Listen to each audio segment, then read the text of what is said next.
And this presentation is, in this part of the competition, you're taking on a fictional business identity and assigning a fictional business identity to the judges, which will be the three of us.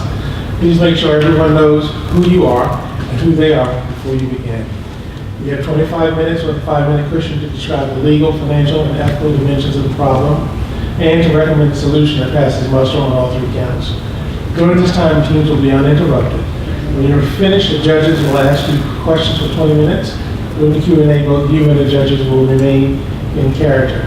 After the Q&A, the judges will give you feedback outside the role play. Some important things to keep in mind. The ethical aspects of your analysis are the most important part. However, these should be described in a simple, practical, common sense fashion. Using technical, philosophical terminology or basing your argument on religious or theological grounds will be considered a serious weakness. Similarly, any member of the team reading his or her part will also be considered a major weakness. Although you may use notes, during this presentation, every member of the team must have some sort of speaking role. As I said, I'm Shane Botts. I'm a retired ethics officer from Verizon, and I served for 5 years as Commissioner of Occupation Professional Licensing for the state of Maryland, as well as on the Water and Sewer Authority. I'm Tina Sheldon. I am by background a nurse and a lawyer. I currently serve as the Chief Compliance Officer for 5-Star Senior Living, which is a national publicly traded healthcare and senior living company. Mary Ellen Allen. I'm the Chief Staff of the CEO of Prudential and Chief Ethics Officer for one of our key top businesses. If you are ready, you can begin. Oh, thank you.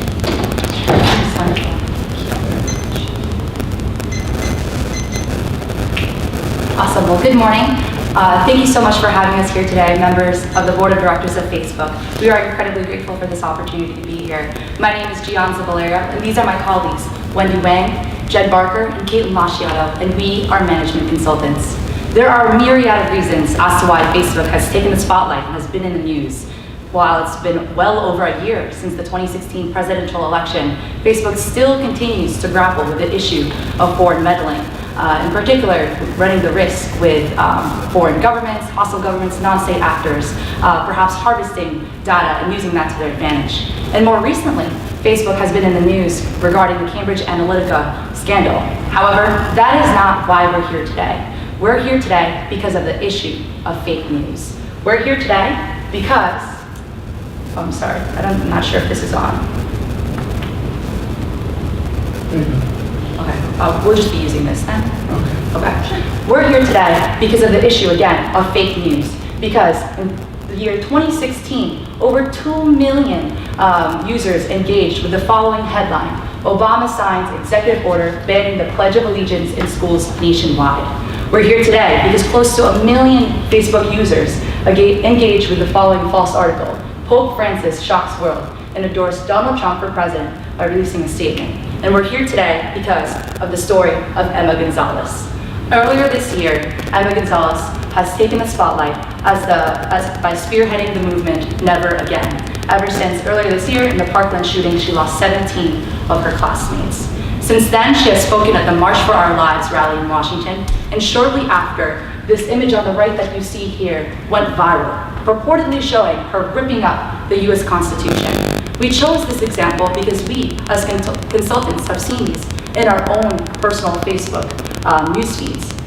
And beyond that, it has also garnered a great deal of attention from many NRA supporters, along with famous celebrities like Adam Baldwin, a conservative who shared this photo with well over a quarter of a million of his followers. Despite the fact that it was debunked, as you can see on the image on the left, this was actually using a Target gun range poster. Excuse me, there's technical difficulties. Again, the image on the left is the correct image.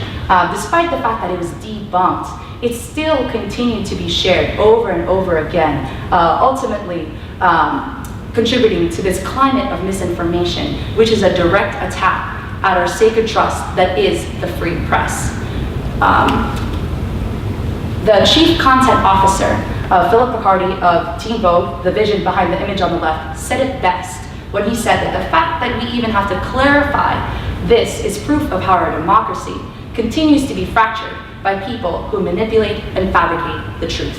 Before we go any further, I want to clarify what we mean by fake news, which is news, stories, and hoaxes created to deliberately misinform and deceive readers. Given this definition and given the examples that we have laid before, we beg the following question. How can Facebook protect the sacred trust of the free press while also being financially sound? Facebook used to be a platform where you could find news about other people.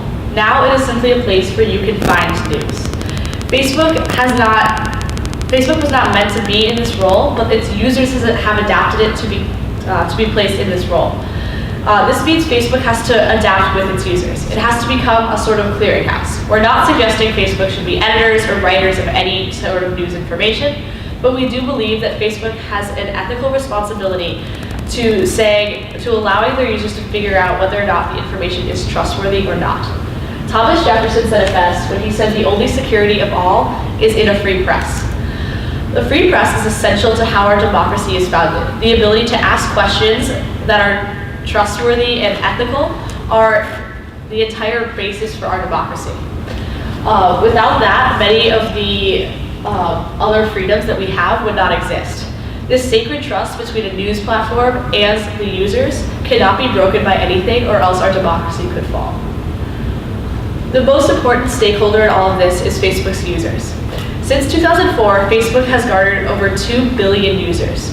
And to put that in perspective, 66% of all US adults use Facebook.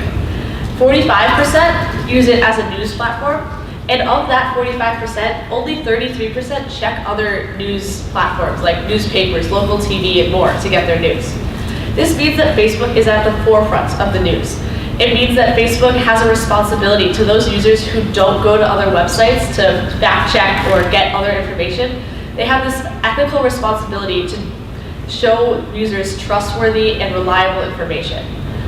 The other stakeholder in it is Facebook's employees. So Facebook has 25,105 employees at last count, but some of those employees quit or transferred after the more recent Cambridge Analytica scandal because they could not handle the ethics morally or ethically. We need to find employees that will be helped to be part of the solution. The other thing that Facebook's employees have is stock options, which are built into their $240,000 median salary. These stock options are incredibly vulnerable to any sort of ethical or financial rattling. Anything that Facebook could do that is slightly unsound will lead the stock market to uncertainty. You can see that in the most recent Cambridge Analytica scandal, where Facebook dropped from an all-time high of $185, 18% to $152. They had lost 14% in a single day. That's the biggest one-day drop since 2012. While this in itself is concerning, to put this in perspective, Mark Zuckerberg lost $10 million in a single day. That's nothing to say of the loss of individuals who are invested in Facebook, who put their savings in Facebook, the stockholders that truly value every time it goes up or every time it goes down. And we need to watch out not just for the employees and the users, but also the stockholders who don't want the uncertainty around them all the time. The other much more dangerous cost to the company that concerns everyone in it is the hashtag delete Facebook movement that was created after the Cambridge Analytica scandal. This movement was started on Twitter and has gained followers like Elon Musk and Steve Wozniak, the founder of Tesla and the co-founder of Apple, respectively. The delete Facebook movement is makes Facebook especially vulnerable because each user is valued at $27 in ad revenue. And while that may not seem like very much, even a 0.5% drop could be a loss in hundreds of millions of dollars for Facebook, which is incredibly dangerous, and that's every year, which is incredibly dangerous for Facebook and its financial well-being. We need to invest in our users so that they reinvest in ourselves. Going on beyond this, we need to also understand the legal perspective as we enter into these waters that haven't yet been regulated or figured out by either social media companies themselves or the government. So overall, with the issue of fake news, we must understand it in terms of our amendments. Within the First Amendment itself, There are issues such as freedom of information and also freedom of the press. So with this, when we're looking to implement possible solutions to make sure that we create a space that builds community and fosters the democracy and sacred trust that we so desire within our platform, we need to make sure that we are not becoming a source of bias or censorship.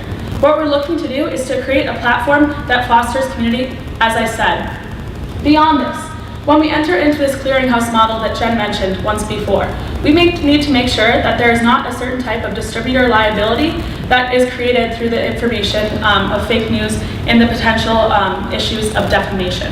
So with this, there has been previous litigation and precedent within both legal cases and our Congress that ensures that there is limited liability for internet providers, especially in the context of communications.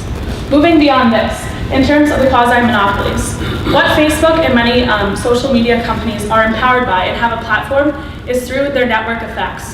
Facebook would not be what it is today if it didn't have its 2 billion users.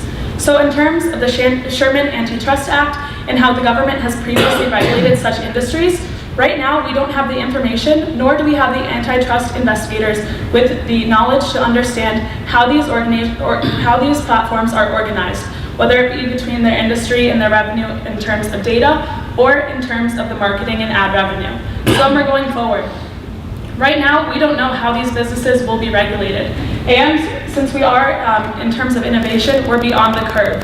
Right now, as you just probably recently have seen within the Cambridge Analytica crisis, we don't know how the government will move forward in finding legal solutions to these issues. With being at the forefront of these solutions and to be empowered by this, we need to understand that certain regulations and certain legal implications will affect us in all different ways, whether it is in terms of fake news or whether it is in terms of data breaches and other aspects. But what we need to understand is that we need to be ready to mitigate these risks moving forward with the considerations of being a monopoly within the industry, of being within an area of First Amendment rights, and then also being above and beyond the innovation curve. So with that, we look to move forward and implement solutions that will mitigate these risks while also allowing us to be a pioneer and leader within the industry. Now that we've gone through the financial and legal perspectives, we just wanted to ground everyone in the ethical framework that we've used in order to base our solutions upon. So first, it's duty. This focuses on the deontological approach of the situation, which kind of just focuses on the core issues at hand. And the goal of duty is to emphasize the respect that we want to place on human liberty and also, as Caitlin mentioned before, freedom of press. Second, we want to focus on the consequentialist view, and this kind of begs the question of what actions that Facebook takes now, how that will affect the future of the company, whether it's stakeholders, shareholders, or people who are affected second-handedly. The goal of this is to optimize human welfare and also human well-being. Lastly is virtue.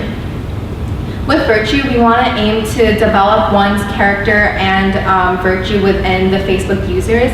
And with this, we want to focus on educating our users and also making sure that they're more informed and empowered citizens.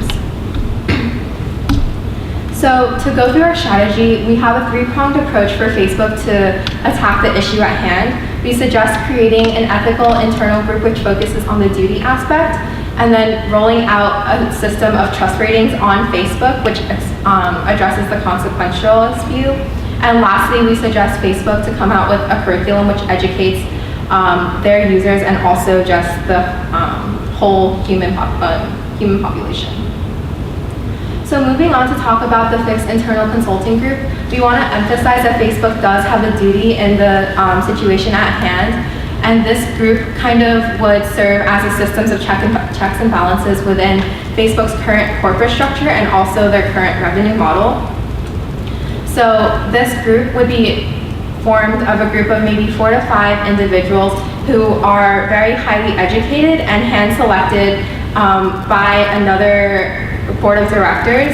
So they may have their own personal beliefs and their own personal opinions, but because they are so highly educated in the different political climates around, they would be able to hopefully put aside their political views and be able to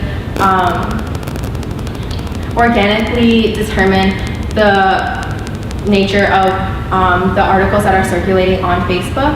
So with this, we emphasize that the purpose of this consulting group is to emphasize ethical duty above their fiduciary duty, and we want to prioritize the value of the articles that reach Facebook's audience over the number of clicks a post or article might receive. We believe that creating this group will set a tone for ethical success for the future, and we want Facebook to be a leader in the forefront of this issue. So we believe that by setting up such a group, Facebook will be a leader in this issue, and hopefully other social media companies and tech companies will follow suit afterwards. Along with the duty, we recognize that currently Facebook's mission statement is very focused on community values and bringing awareness to the community, but it doesn't focus on the ethical issues at hand. So with the changing political and worldly climate right now, we suggest to rebrand Facebook and add on to their mission statement. So along with their mission statement that focuses currently on community, we want them to also add on another section of the mission statement that will then focus on the ethical implications of how Facebook is being used in this climate. We believe that this commitment to creating a new mission statement will then ground everyone in addressing the issue of fake news and set the precedent of performing the right action and doing the right thing. So this is the suggested mission statement that we have for Facebook's internal ethical consulting group. And we want to, basically it's saying that we recognize that Facebook is not only a social media company now, but it's also a news platform. And by embracing this dynamic role, we strive to empower communities and enhance user experience by providing them with the tools to create positive connections and have meaningful interactions. So moving on beyond duty, we recognize that Facebook does have a commitment and a necessity to addressing this issue in protecting the integrity of news. As a new type of media platform and a news platform, we adopt this clearinghouse model with pride.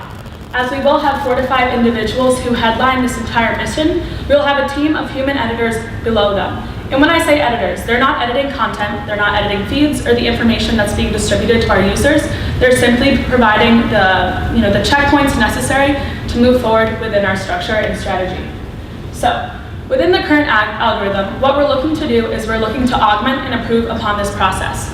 So by implementing this human aspect to this technological procedure, we'll believe that we'll better be able to tackle the nuances and the potential risks within this field of fake information, censorship, and bias. Additionally, to note the current algorithm and the solutions that we do have, we realize that there's a lag in when things are reported and when they're actually flagged or taken down as being, potentially harmful content, whether it be in terms of fake news or something that goes against our hate speech guidelines. But beyond this, as we adopt this clearinghouse model that we'll seek to go into in a moment that implements a certain strategy that provides both a stake for our users, a stake for third-party fact checkers, but then also our individuals and our Facebook employees who are looking to be leaders and innovators in this solution, we'll also along the way adopt a whitelist of sources model. So then Facebook, regardless of our algorithm, regardless of the content that the people are seeing within their feeds, we want to, along the way, create a whitelist of sources that have been proven to be trustworthy and have reliable content where users can turn to in this field of fake news to promote this essence of democracy, to protect the sacred trust, and then always turn to for sacred and truthful information given this age where there is tribalism, there is hatred in the platform. But what we're seeking to do is to integrate community and positive connections to truly promote the democracy and the sacred trust. So moving beyond these human solutions, we're looking to implement coding solutions. And with these trust ratings, I first want to stress, these are not truth ratings. We're not rating these specifically on each article regardless of the content and what these users are sharing. We're basing this on the people that are producing it, so the sources. So whether it be the CNN or the small freelance writers, this will be a tag that is moved with them regardless of what they're publishing or how their news articles change. So what we're looking to do is to implement a simple, easy to use, understandable stoplight system. So this will be a red light, yellow light, green light model. So with each story, we'll first implement users within the solution because we want to make sure that there's community, there's trustworthiness, and there's transparency and credibility throughout the entire process. So as everyday users, if we were to see a story like Emma Gonzalez, we would be allowed to flag the content. While we do understand that there are risks, as certain parties, whether they be on the right or the left side, could potentially want to quench these stories that could be true, we would then have experts. We would have the human editors, and we would also have third-party fact checkers, such as Snopes or Associated Press, who would take these, look through the stories, understand the nuances, and then accurately apply a trust rating within the system as well. So going beyond this, we'll also have an innocent until proven guilty model. So this is very much grounded within our ethical framework that we're looking to protect the integrity of the democracy that we have within our country, but also the experiences of our users.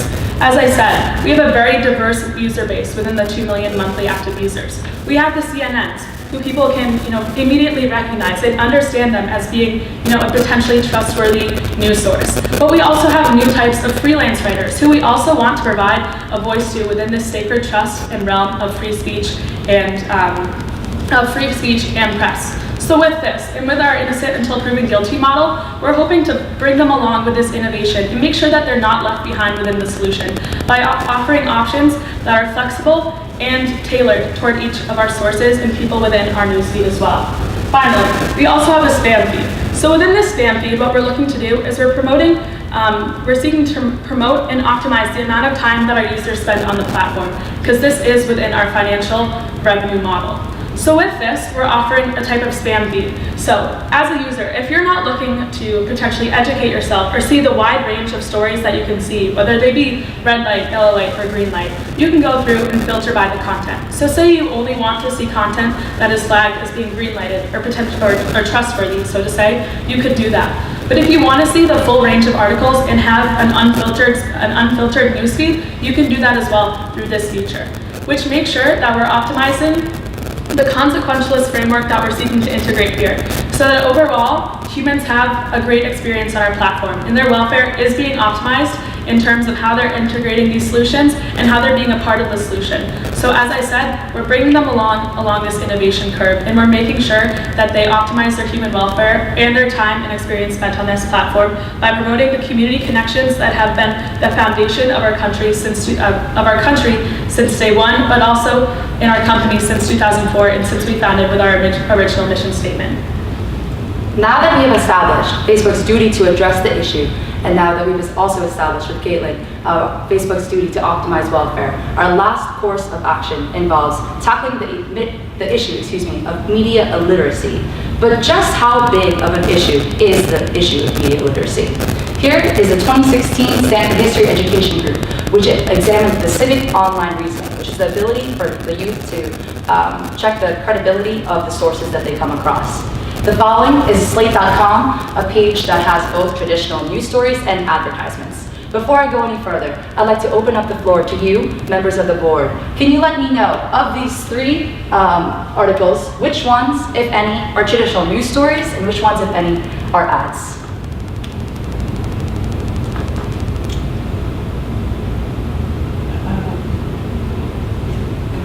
Yes? I don't know. Can't say.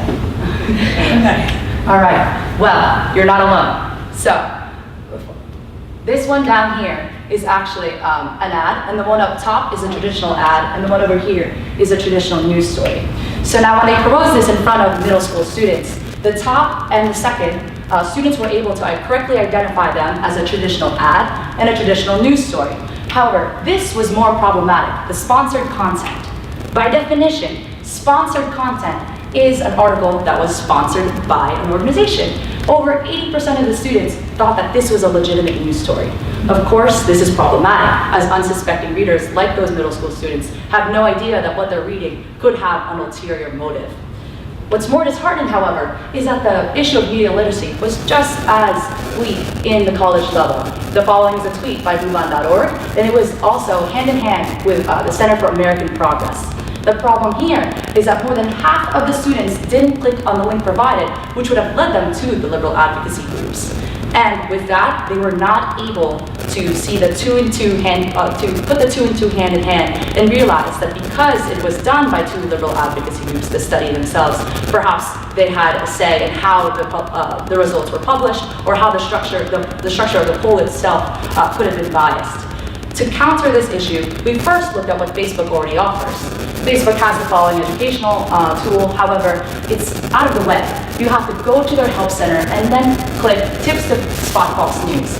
Us consultants didn't even know this existed on our own, so the odds of the average user going out of their way to do this as well is quite slim. So what we propose is that Facebook create the philanthropic arm, the Facebook Educational Foundation. Major companies, Google, Microsoft, Target, has their own philanthropic arm. So we believe by creating this, we would also situate ourselves as being one that has a social corporate responsibility reputation. Along with that, our main goal in the long term is to give away modules to those very elementary, middle school, and high school students. And within those modules, they'll have the following lessons. The ability to question a post source, spot native advertising, as we saw on Slate.com, and give them the tools to find the difference between a neutral source versus one with a political agenda. We hope that in the long term, by them taking on these lessons, we give them the tools to become empowered and informed citizens. This takes the responsibility out of our hands, and by giving it to them, they can take it upon theirs to traverse the climate that is filled with misinformation.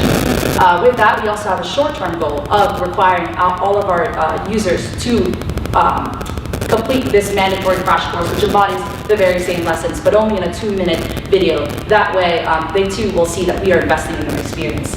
We also believe that this has financial benefits, as this is not only ethically sound, but also this shows that we care about their user experience. In conclusion, we believe that the long-term sustainability impacts and the ethical and financial gains heavily outweigh the short-term losses. We think that by investing in our users' experience, they will reinvest in us, spend more time on our platform, and we will gain new users because of it. Using this three-pronged approach under the ethical framework of duty, consequence, and virtue, we believe Facebook could be a pioneer in this constantly changing and very innovative industry. Thank you. Questions? Thank you. Okay. I will start with one question that I don't know why, just jumped in my head and I couldn't stop focusing on it. The fixed internal consulting group. Well, are you recommending that the fixed internal consulting group be a paid organization employee? If so, how might that be different from what you cited earlier with the employees and the built-in stock options and all? That what would stop them from being swayed as you're concerned with some of our current employees? We expect. Excellent question. We'd love to actually delve into our appendix regarding that. Yeah, so we want to ensure transparency when we're hiring. So from the get-go, we're going to be hiring individuals who have a background within both the social media, technology, and ethical spaces. So just from the get-go, they're differentiated from our typical employees who maybe only have a hand in, engineering within our algorithms or within human resources. These employees have a goal and want to be, at the forefront of this innovation. But to make sure that they don't implement their biases as they, become the leaders within this clearinghouse model, we want to integrate an audit system.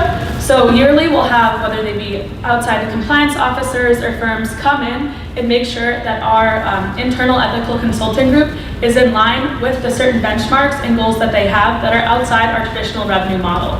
Additionally, we will not be offering stock options to these employees. So we also think, as we did illustrate through, the volatility in regards to these ethical issues, we don't want them tied to this volatility and have their livelihood tied directly into this value chain model and this revenue model as well. What we'll be seeking to do is to offer them outside, whether it be in terms of, altered compensation packages that take out this volatility aspect and this direct tie to the company. But with this, we'll also be making sure that we're rewarding our individuals who, place their ethical duty over their fiduciary duty in this sense. And when I say, placing it over this fiduciary duty, this doesn't mean that they're running rogue and they're outside of, the standards that Facebook has always had since their foundation in 2004.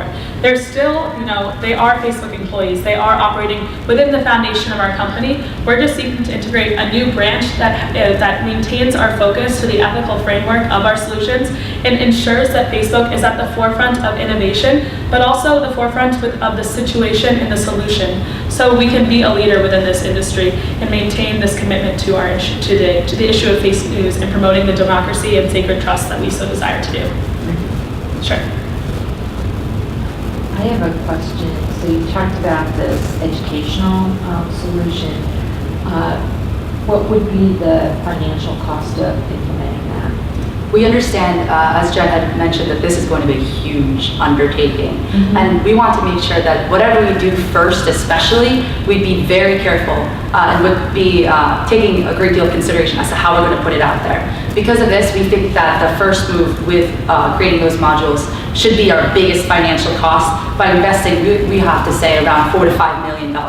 The reason why it's going to be a ginormous investment is because, again, we want to make sure that as soon as we lay this out, we're going to do this right from the beginning, and that more than anything, it will show to our users that we are willing to put this money down and educate our users. Beyond that, though, while it is very expensive, we believe that it will pay dividends, because in the long run, by showing that we are putting this money down, users will see that we're taking, again, investment in them, and that will perhaps attract new users or maintain the ones that we have. So we think that in the long run, it is worth paying the short-term loss. And additionally, within that $4 to $5 million factor, we understand that there will be certain benchmarks and a timeline to when we're integrating this. So whether the $4 to $5 million directly, integrates the studies, the sciences, the outside sources in building this platform, we also understand that there's a technological cost within integrating this into, the Facebook platform itself. And, granted, Facebook is a company that has billions and billions of dollars of revenue. And within that, like Bianca said, this short-term loss, whether it be between $4 to $5 million for, the curriculum itself, we do have that philanthropic arm, so we'll be having a fund, whether it be in the leagues of tens of millions or potentially 100 million down the road. If we are to grow our user base along with this and really ground ourselves in this ethical foundation where we're looking to create change, this is something that we're willing to do, though we recognize that it will be costly. So first, as a member of the board and I'm sure my board members would agree with me, we consider ourselves a highly ethical company. And we have based our core values. Ethics is very much a part of that. So the idea of starting from scratch, the way it sounds, is I just want to make sure we're all at the same understanding. We consider ourselves a very highly ethical company. So in terms of this, and we also like to be non-bureaucratic. We like to, we consider ourselves a very progressive, non-bureaucratic company. This feels bureaucratic to me. And so, and it feels like we're imposing our values on others, our users. Why isn't it good enough to just put some coding in within the algorithm that flags some news or flags some potentially damaging information and leave it at that? Yeah, I think that is a great question, and it's something that we have rolled out within different markets around the U.S. To first address your concern regarding, the fact that we may not be recognizing the ethical platform that Facebook has had since the get-go.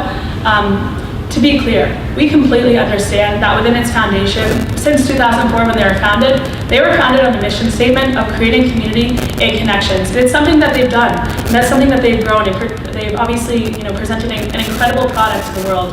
Think of how different, our lives have been, how your lives have been since 2004, and since social media has become such a core to our everyday routines, whether it be waking up in the morning and checking your Facebook feed, or communicating with, long-lost friends who you haven't seen for 20 years, but now you're able to have, really genuine and important connections through our platform. And that's something that we recognize has always been there, and is still, the core of our company and in its foundation. But what we recognize, whether it be, in the past year, as John mentioned, with the, recent political climate, we've realized that being at the forefront of this innovation means that we aren't perfect. And we recognize we aren't perfect as a company, and we want to show our users that we always want to be at the forefront of this ethical change, whether it be, developing our current policies in order to stay at the forefront and to make sure we are leaders within innovation. And since, citing the, recent political climate, we've seen within our users that there has been, an immense break within something, the community basis on which we first implemented our platform. And that necessarily, we want our users to have a free experience.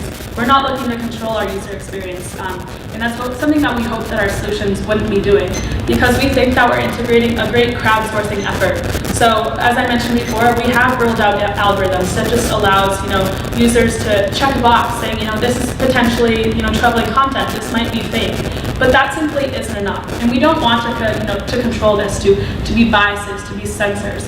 But what we do want to recognize is that there are users who aren't using our, our platform to, continue in this ethical framework that we've had since the beginning. They're not looking for it to, foster community or to foster connections. They're looking to quelch the free press, and they're looking to quelch the everyday user who is truly looking to use our platform to the best of its ability.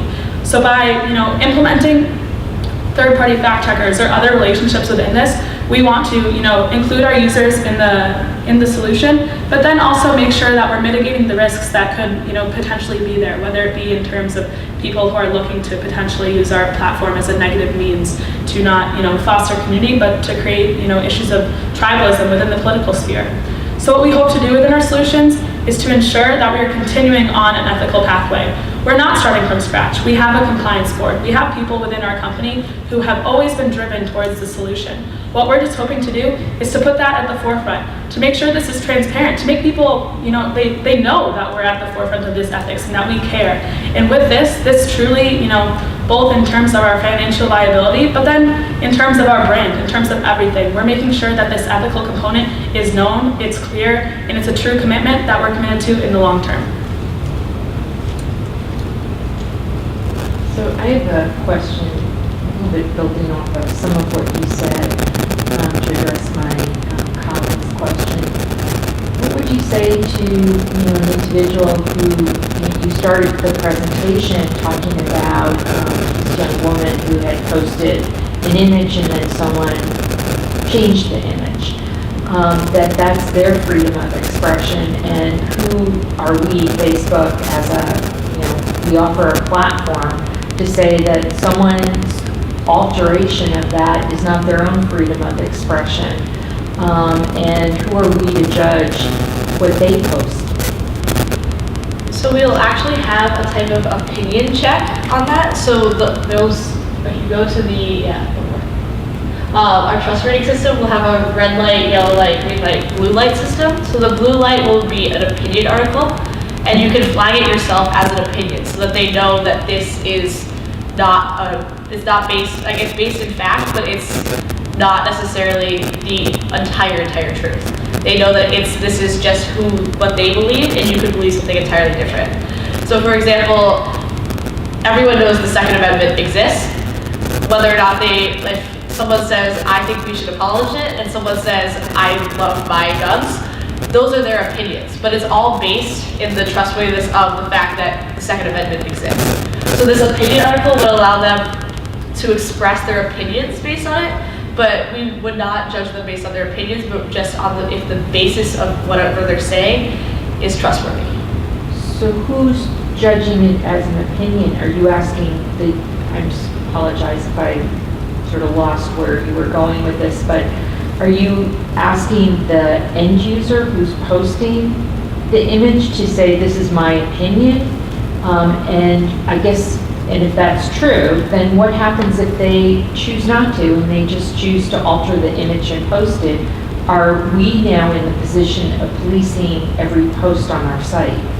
Sure, and I do think that is a great point to note. Within the blue light system itself, what we're seeking to do, we're not putting this responsibility on our everyday users to police each other, because this doesn't create the community and the ethical foundation to which our platform, strives to be. But with this, whether it be an opinion-based piece, I mentioned earlier that algorithms just simply aren't enough to understand the nuances of this content. This is organic content created by our everyday users who may not be journalists, who may be, everyday users like us who use Facebook as a great way to connect and foster, a social infrastructure for a global community. But with this, we need human editors, we need third-party fact checkers to look at this and see, we want to create a platform of democracy where there is, integrity, where there's positive democratic conversation and deliberation that leads our individuals to be further educated, to be able to empower themselves within the democracy of our nations, or if they're potentially overseas, to possibly contribute to those communities as well. But what this allows us to do is to understand the nuances within these articles and how they're being used. So what this blue light system will allow us to do If we see that, you know, this content isn't being used in a damaging type manner, where it's being blatantly false, where it's providing, you know, a place of defamation, where it's, you know, following along to that legal perspective, we'll be able to provide, you know, a blue light system to say, you know, this is an opinion based. This is someone who's taking their democratic liberty and rights to have their freedom of expression to say, you know what, well, Emma Gonzalez, this image may be doctored. What I wanted to perceive is that she's tearing up our liberties by fighting against them, by rallying against, you know, the gun rights that I hold sacred. But what this allows our users to do is to empower themselves and educate themselves by having this guiding aspect that allows them to mitigate this field, whether it be in terms of, you know, risks of defamation, whether it be in terms of risks regarding, you know, the doctored and altered images of fake news. We're just looking to get at the heart of this matter, where, you know, we want to make sure that Facebook is an ethical platform that provides, you know, the tools necessary to educate our everyday users, to optimize human welfare, to ensure the integrity of virtue, but then also to, in the long term, make sure we're going along with the ethical infrastructure of providing educated citizens within a global community.